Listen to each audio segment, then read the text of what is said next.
Welcome back to Punched. Well, I'm taking a slight break and going to talk about some game mechanics instead of a turn recap. I am still active on Guderian Crosses the Meuse. I intend to play through at least the beginnings of the counterattack by the French 21st Corps. That should bring on some fairly interesting counterattack activity, bringing the French forces up closer to parity with the Germans, and we'll see how that plays out. Also, as soon as I get that in the can, I'll likely switch over here in the next week or two and go into at least the introductory tank cemetery scenario from Armored Knights Case Blue Don Bend. I need to get some Don Bend experience, and of course I'll make videos of that.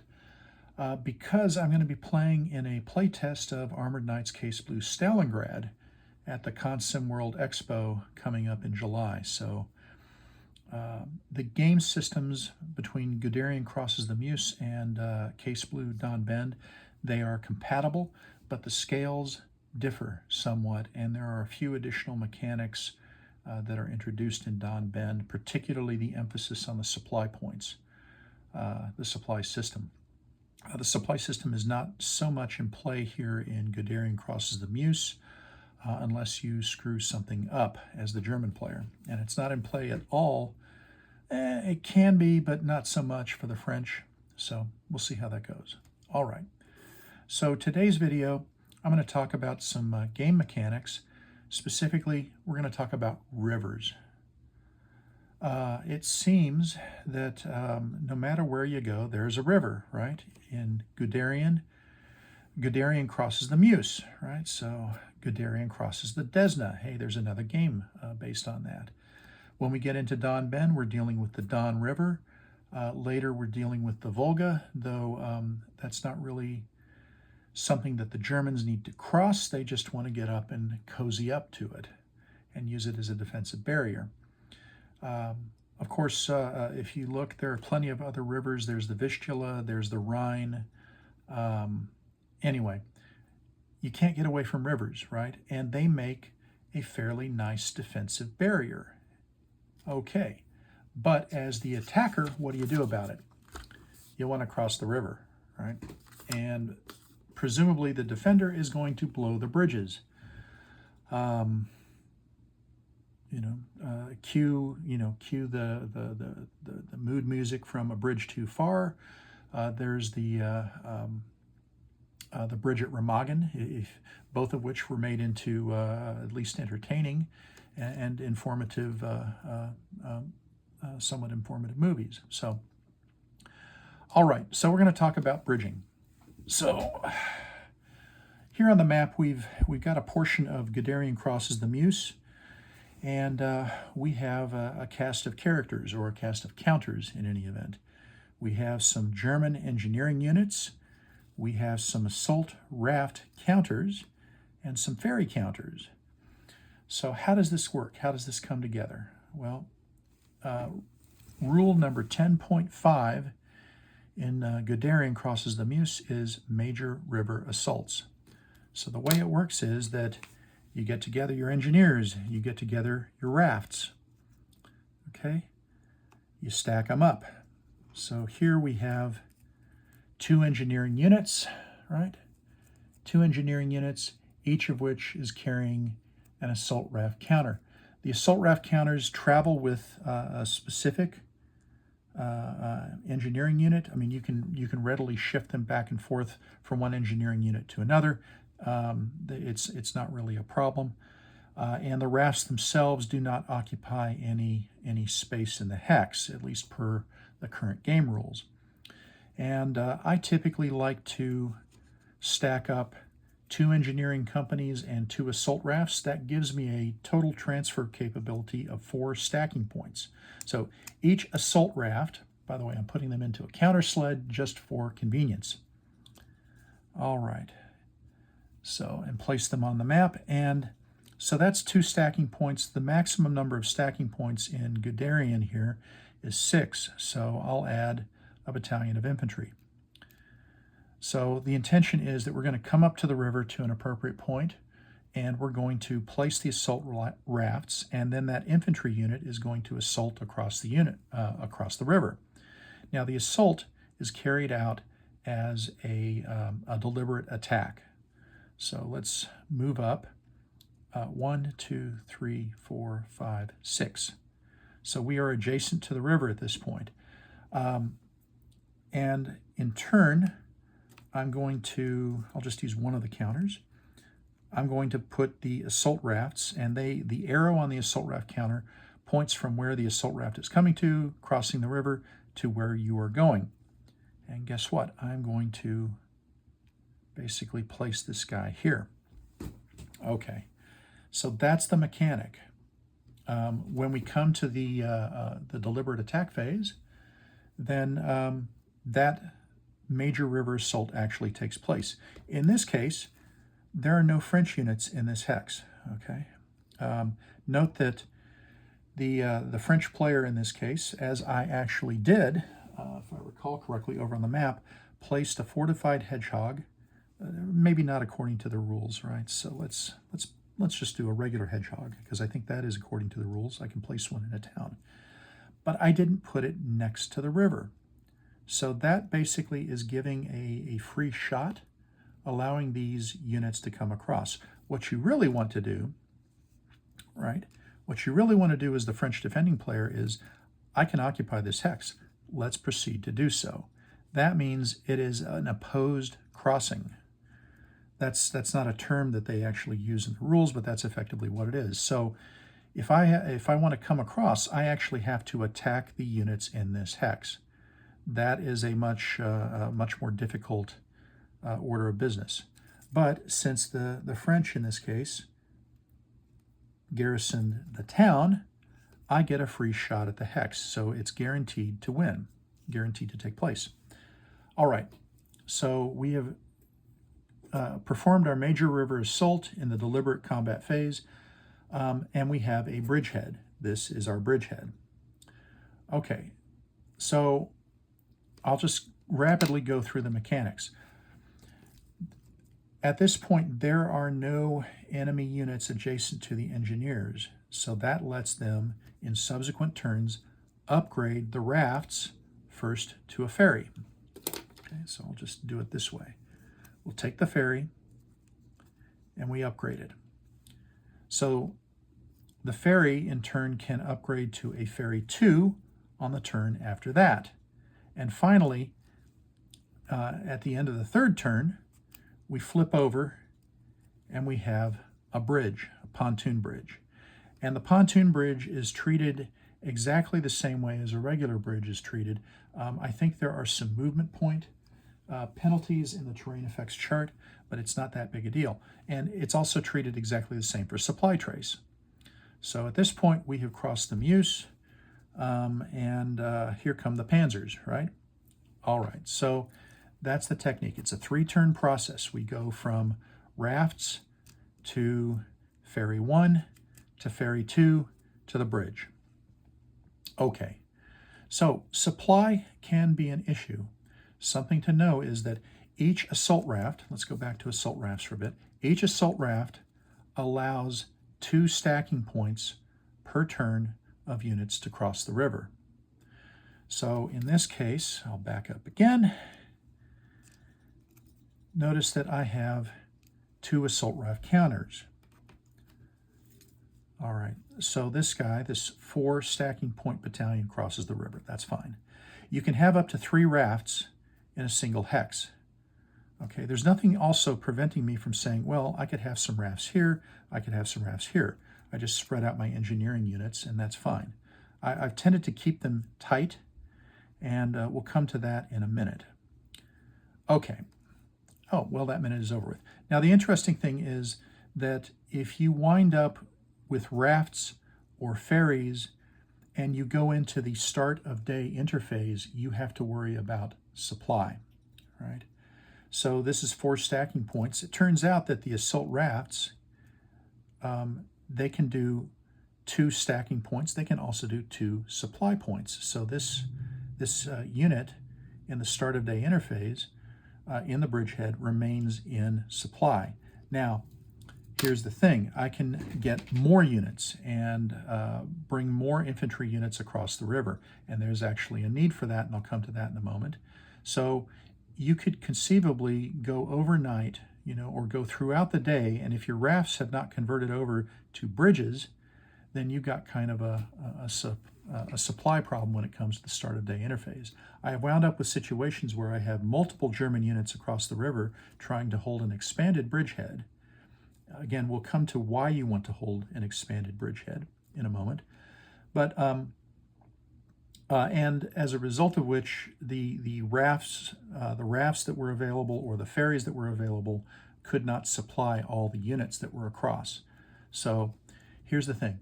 You get 2 supply points per raft, okay, or 2 stacking points of units can be supplied.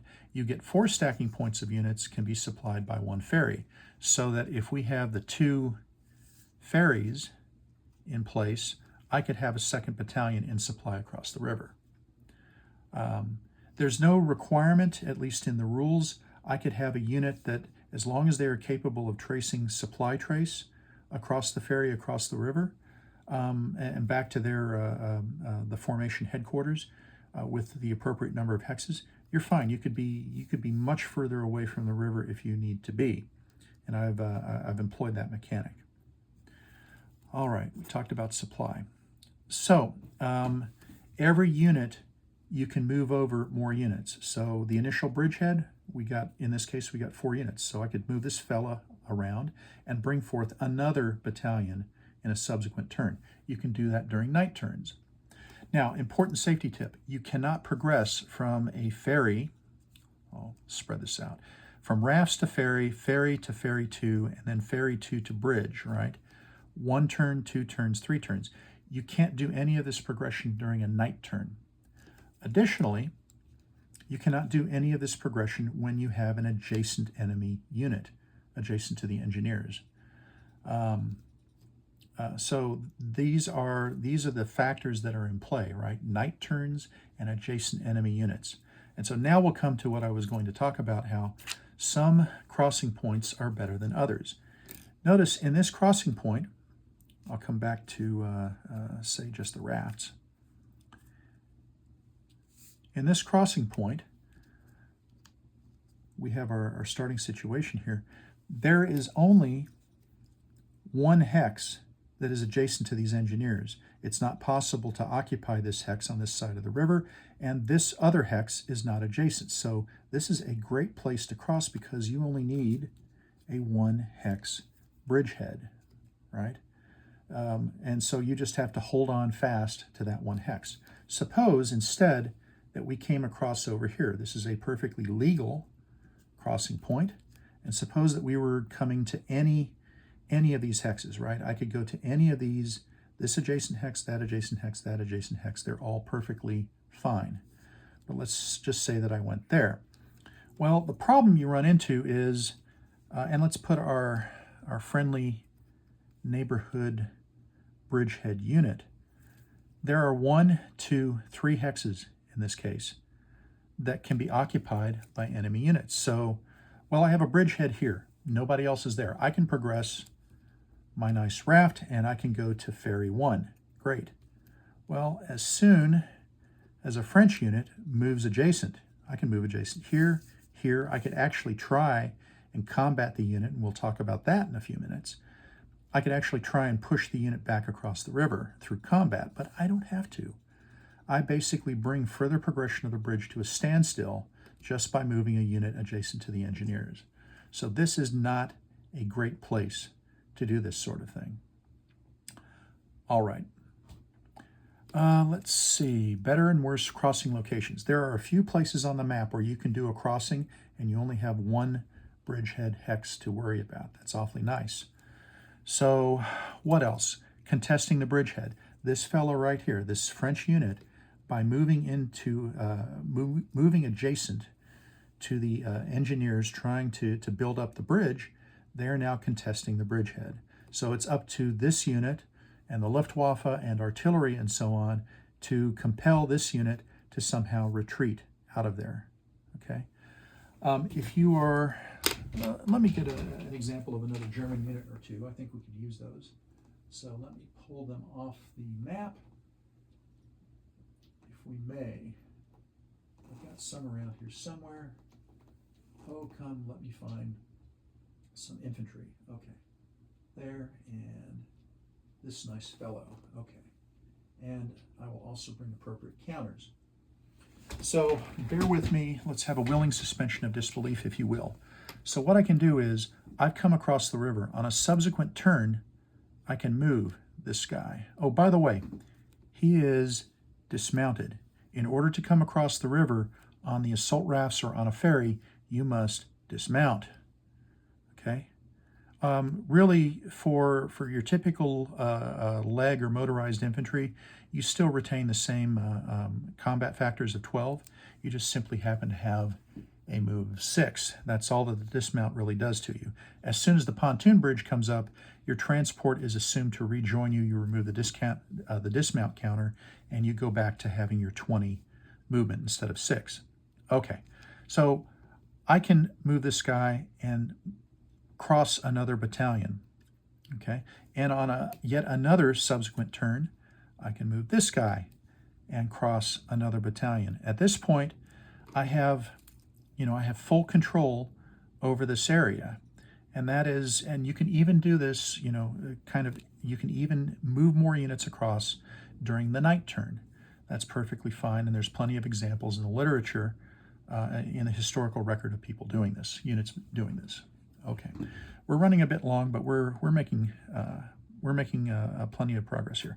Now, what happens if the French become very, very unhappy, and they launch an attack, right? And they get a retreat result. They get a retreat result on one of the units.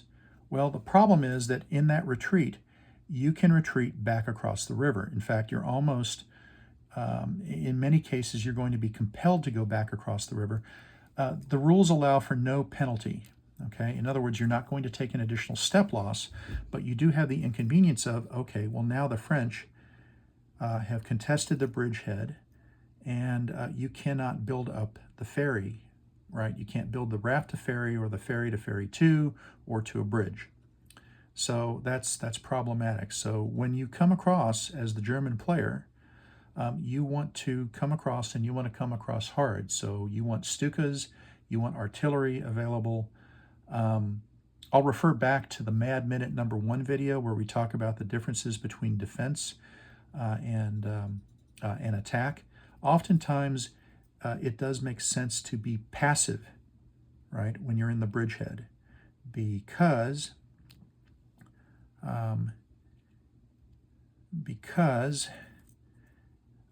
why would you want to necessarily attack if you don't have to? You are doing fine just by sitting there. So just something to be aware of. All right. Defensive positions. Yes, I already pointed out our situation earlier where a defensive position that we think we're defending on the river, right? But it turns out that, let me reconfigure this. It turns out that we have left this hex unoccupied, right? So that's basically a free pass. It allows the Germans to come right across the river. There's no contesting it. So if you want to defend the river, defend the river, right? It's like what Schwarzenegger said in that movie. If you want to keep your phone in a potato chip bag, keep your phone in a potato chip bag. All right. So defend on the river, not off the river, okay? And be aware of where you can and cannot place your units. Okay, we talked about supply trace. Okay, so what happens when the Germans have gotten across the river, right? They have their pontoon bridge, and they actually have, for example, multiple pontoon bridges. Okay, and now the French have been driven out of the area. Goodbye, French. And the Germans are starting to pour across. Yay, that's fine. And now I need to bridge another river, right? So here's the minor river. It needs to get bridged just as well. Well, but my bridges are in play. Well, it turns out you can take your bridges down. It takes one turn, no adjacent enemy. You can't do it at night, but you can basically return the bridge back to a raft, assault rafts that are then carried by the engineering units who can then move around, right? Here's the thing. You need at least one bridge. This is an answer from one of the game developers. I got it from Robert. You must leave up one pontoon bridge on the Meuse in order to maintain supply trace. You only need one. Now, it turns out in Guderian Crosses the Meuse, you have 6 of these. So, but realize you're going to lose one because you have to maintain supply trace. And of course, you don't want the enemy coming back and capturing or destroying your bridge. So just be careful. Be careful out there. So, okay, we've done that. We come and we can now do the same process over here and get across the Ardennes Canal. So just some of the practicalities to be aware of. All right. Another thing, you are restricted, officially restricted, to the rafts that are available in the countermix, okay? You can't have more rafts, right, than are available, more rafts or more pontoon bridges, right? You can't have more than are available in the countermix. That turns out to be a total of 6. You get one of these counters with each of the Panzer divisions, and you get 3 of them with 19th Corps. And that's it, just the countermix. All right, so that's probably more than you wanted to know, but about as much as you really need to know if you're getting into the game and going very far. Comments, appreciate the comments down below. If you care to leave them, I will be responsive to them. And of course, hope you like the video. Hit the like button. Looking forward to more subscribers, and I will keep making the videos. So, recap. We talked about the bridging rules and the mechanics and the practicalities of bridging, both bridging the river and also defending against attempts to bridge the river. So may your gameplay be better as a consequence of this. All right.